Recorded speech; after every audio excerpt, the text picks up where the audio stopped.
Hi, Dr. P here, and I'm going to talk about soccer. Now, soccer is a game, and so we can talk about the design of the game. In this case, I want to talk primarily about substitutions and the number of substitutions allowed in soccer. Now, within living memory, no substitutions were allowed in soccer. If a player even was seriously injured and had to be carried off, the team didn't get a substitution. Nowadays, the typical number of substitutions allowed is 3 in professional soccer.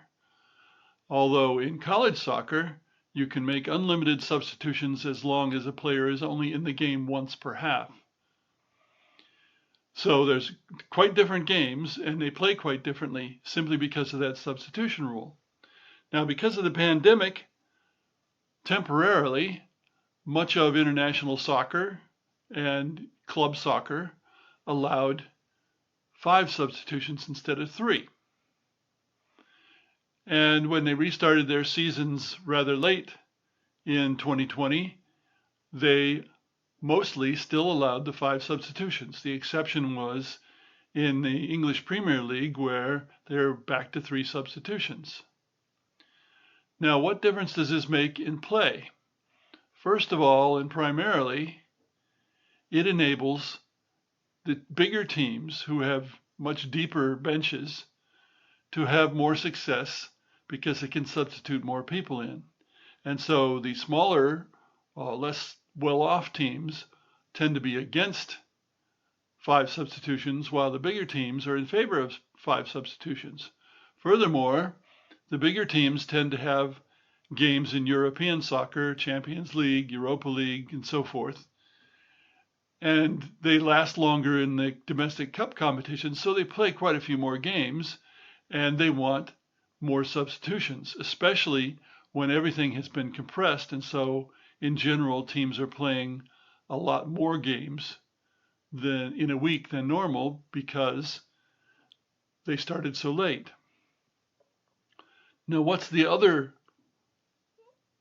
concomitants of more substitutions?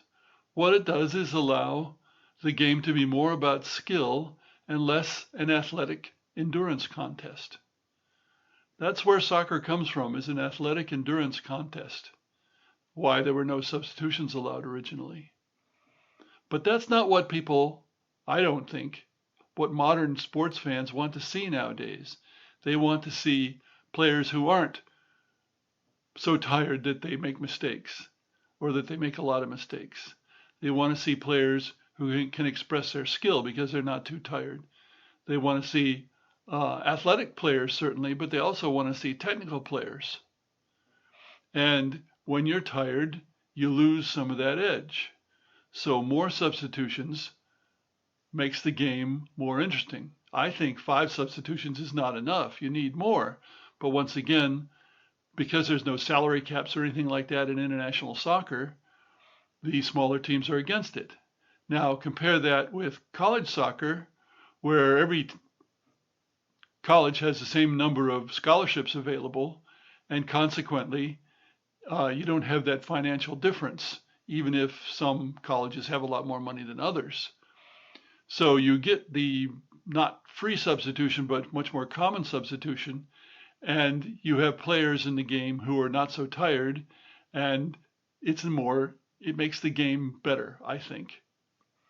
And that's the comparison that I can make, that it makes the college game better. I think it would make the pro game better, but it might enable the rich teams to dominate even more. So where are we going to go? English went back to 3 substitutions, and we're getting a lot more injuries, and the big teams are saying we really need 5 substitutions because we play too many games. I don't know how that'll play out, but since rule changes need a lot of support, probably the English will stick at 3 substitutions. A mistake as far as I'm concerned. Thanks for listening.